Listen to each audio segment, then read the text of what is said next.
নমস্কার বন্ধুরা, সবাইকে স্বাগত জানিয়ে শুরু করছি আজকের ভিডিও। মুর্শিদাবাদ ও পূর্ব বর্ধমান ভ্রমণের এটি শেষ পর্ব। এই পর্বে দেখাবো জঙ্গলে ঘেরা প্রাচীন এক সতীপীঠ। বিস্তারিত বলার আগে জানাই আপনাদেরকে, ভিডিওটি যদি ভালো লাগে তবে একটি লাইক শেয়ার করতে ভুলবেন না। যারা আমার চ্যানেলে নতুন তারা অবশ্যই সাবস্ক্রাইব করুন, তাহলে আমার ভিডিও সবার আগে আপনার কাছে পৌঁছে যাবে। পথের দুপাশের শোভা দেখতে দেখতে আমরা চলেছি নিরোলের উদ্দেশ্যে। কাটোয়া থেকে বাসে সরাসরি আধ ঘন্টায় পৌঁছানো যায় নিরোল। এটি পূর্ব বর্ধমানের কেতুগ্রামের দক্ষিণ ডিহি গ্রাম, একটি প্রত্যন্ত গ্রাম। চাইলে আমার মতো কাটোয়া আজিমগঞ্জ শাখার ট্রেন ধরে চলে আসুন গঙ্গাটিকুড়ি। সেখান থেকে টোটো ভাড়া করে দুটি রাজবাড়ি ও একটি সতীপীঠ ঘুরে চলে আসতে পারেন এখানে। বলতে বলতে আমরা পৌঁছে গেছি এই সেতুটির উপর। আর এই যে দেখছেন ঈশানী নদী, এটা অজয়ের একটি শাখা নদী। আর এই দিকে আমরা অটো থেকে নেমে এই যে সামনে দেখছেন আমরা এসে পৌঁছেছি প্রকাণ্ড শিবের মূর্তি আর কাঁধে দেবী সতী। সুন্দর এই মূর্তিটি দেখে এতক্ষণে হয়তো আপনারা বুঝতে পেরে গেছেন আমরা কোথায় এসেছি। ঠিকই ধরেছেন, এটি মহাতীর্থ অট্টহাস সতীপীঠ।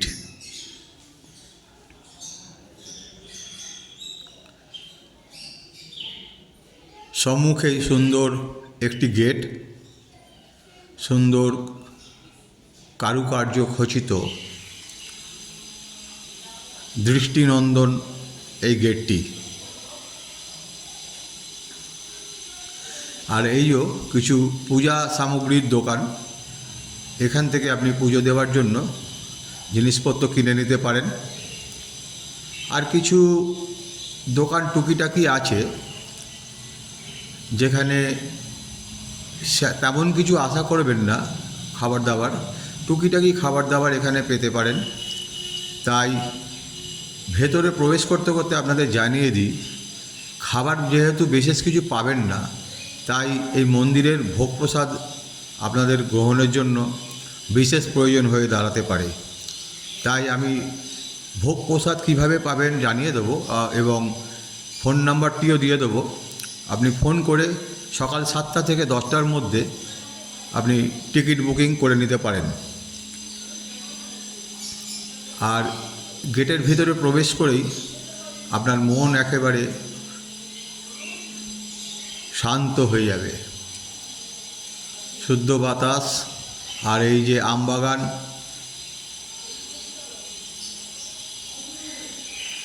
দারুণ এক অনুভূতি। তারই মাঝখান থেকে আমরা চলেছি।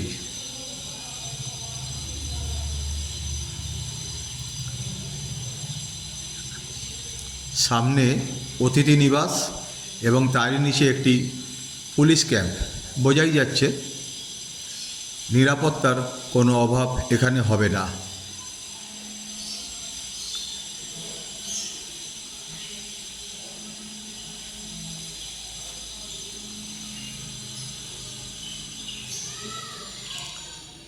সামনে প্রকাণ্ড একটি বটবৃক্ষ।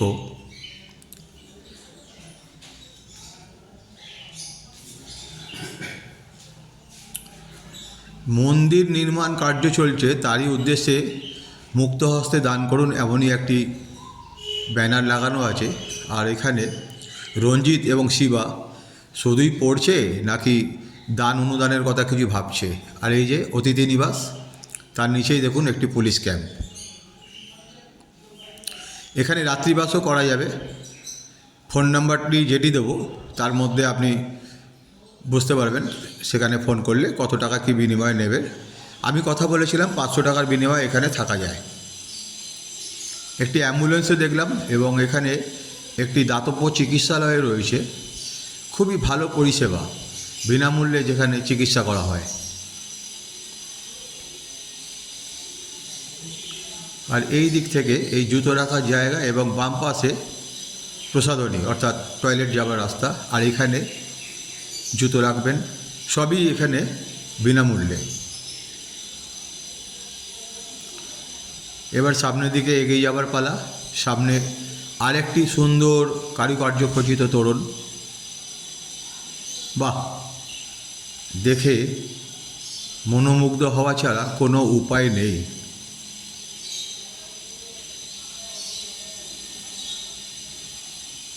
আর ওই যে দেখছেন দূরে ভোগ ঘর, আমাদেরও ভোগের টিকিট বলা আছে, ওখানে আমরা যাব ভোগ গ্রহণ করতে কিছুক্ষণ পরে।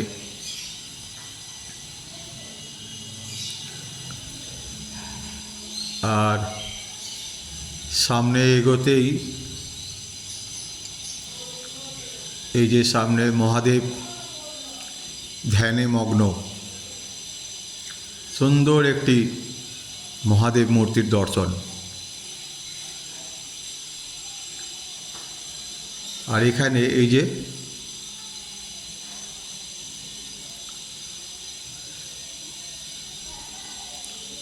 রন্ধনশালা, এখানে মায়ের ভোগ প্রস্তুত করা হয়। দেখছেন বিশাল আকার সব উনান। আর এই যে দেখছেন নাট মন্দির, খুবই সুন্দর এই নাট মন্দির।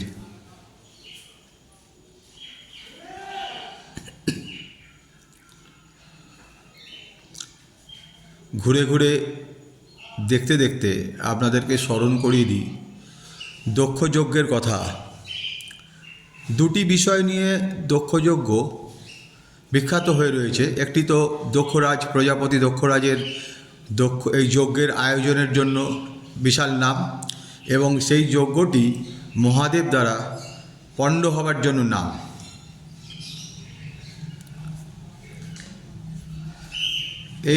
এই যজ্ঞে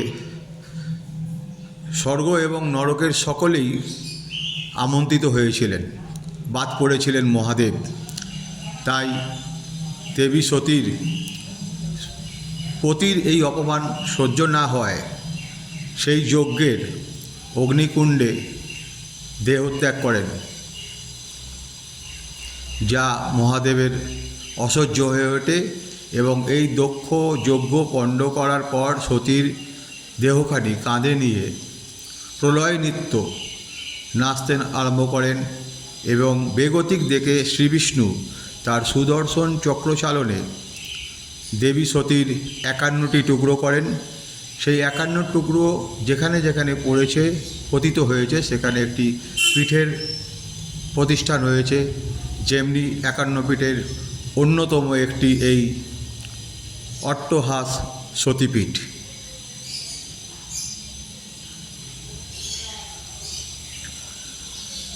আপনারা দেখছেন অট্টহাস সতীপীঠ।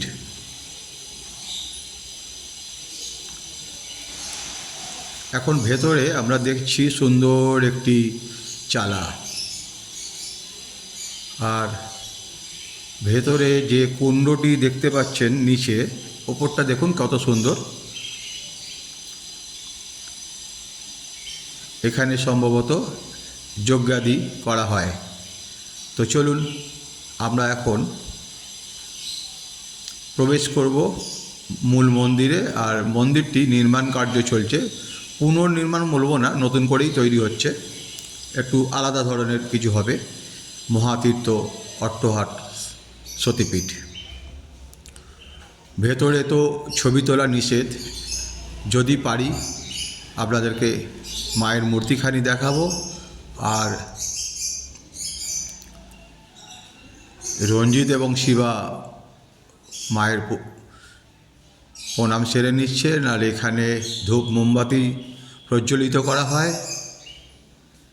এই হচ্ছে হাঁড়িকাঠ, বলি প্রদান হয়। আর দেবী এখানে মহিষাসুরমর্দিনী রূপে পূজিতা হন।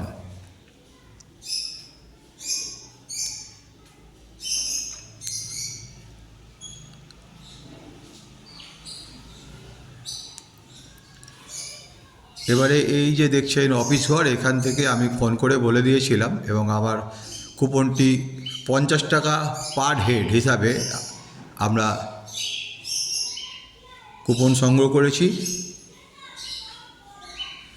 যেহেতু আমরা 4 জন ছিলাম। আর এইখানে ভোগ প্রসাদ বিতরণ করা হয়। এখানে নিয়মটি খুব সুন্দর, পাতাগুলি ধুয়ে নেবার জন্য একটি বালতি, জগ এবং জলের ব্যবস্থা করে দেন। তারপরেই পাতে পড়ে বিভিন্ন পদ। সবকটি পদের ছবি আমি তুলিনি, কারণ আমারও তো খিদে পেয়েছে। চলুন, ভক্তি তো অনেক হলো, এখন একটু প্রকৃতি দেখাই আপনাদেরকে।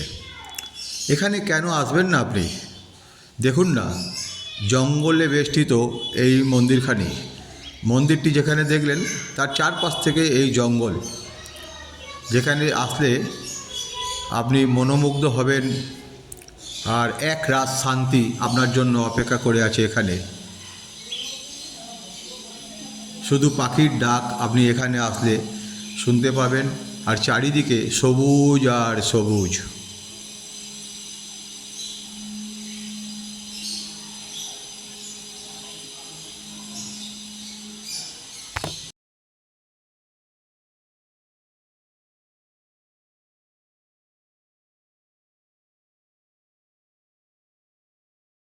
পাখির ডাক।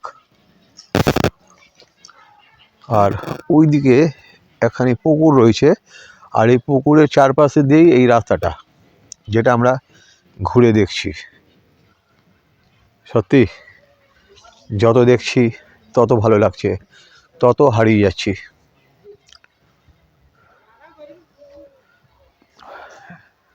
এদিকে যদি আসেন এই অট্টহাস মন্দিরে, কিভাবে এলাম আপনাদেরকে তো দেখালাম। খুবই সহজেই আপনারা এখানে চলে আসতে পারবেন।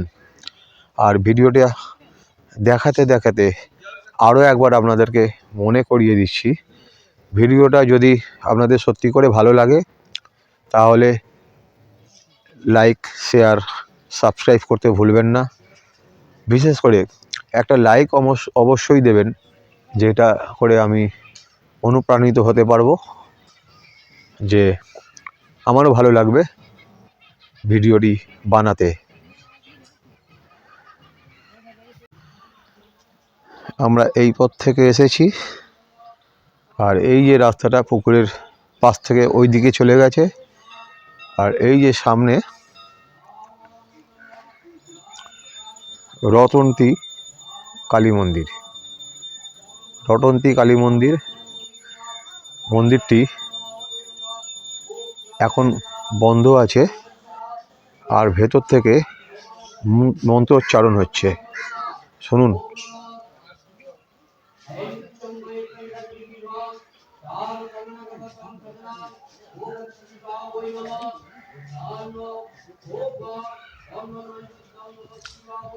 সামনে শ্রী শ্রী রামকৃষ্ণ এবং দেবী সারদা মাতা, আর ভেতরে মা কালী,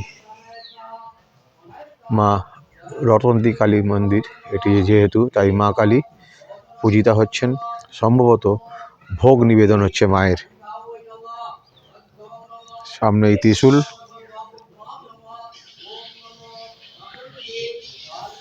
যদি মন্দির খোলে আপনাদেরকে দেখাবো। আপাতত যারাই এই মন্দিরের ছোট্ট একটা ইতিহাস, এটি রঘু ডাকাতের মন্দির। রঘু ডাকাত যে কোনো এক সময়, যখন এটি পুরোপুরি জঙ্গল ছিল, সেই সময় হয়তো তখন নিঝুম রাতে এখানে ঢাক ঢোল ঘণ্টা বাদ্য সহকারে দেবী কালিকার পূজা হতো। সে পূজা করতেন রঘু ডাকাত স্বয়ং। কেমন একটা গা ছমছমে ব্যাপার এই জায়গাটাতে রয়েছে। আর এই যে মানতের জন্য, মনস্কামনা পূরণের জন্য এখানে ভক্তবৃন্দ ঢিল বেঁধে যান।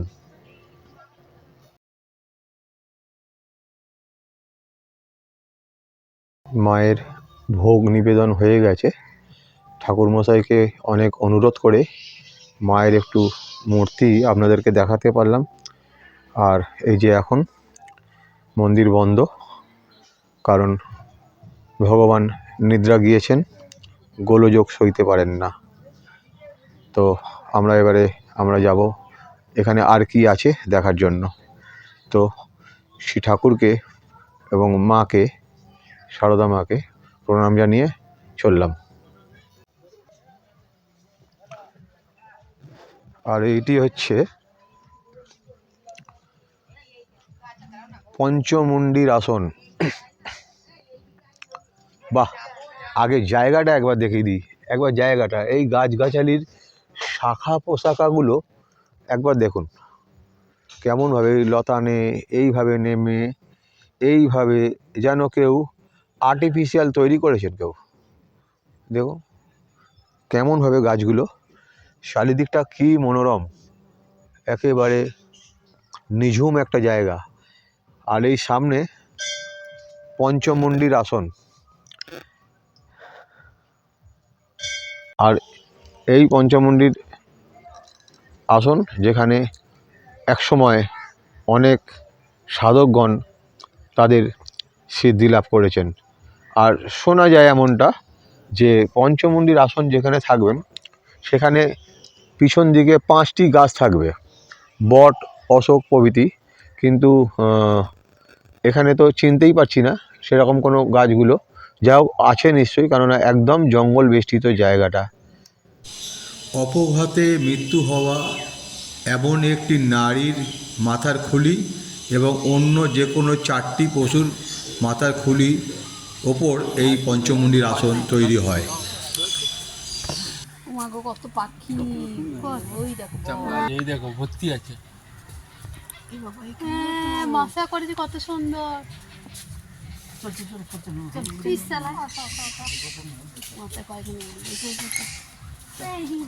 দেখুন পাখি কিন্তু বেশ কিছু আছে এখানে। এখানে উপরে দেখছেন উঠছে বেশ কিছু সারস, বক জাতীয় পাখি এখানে আছে। আর ওই যে দূরে গাছটাতে থরে থরে সব বাদুড় ঝুলে আছে, দেখুন।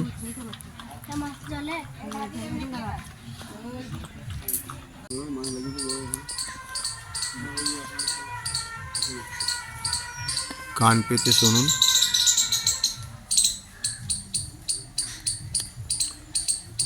পাখির ডাক।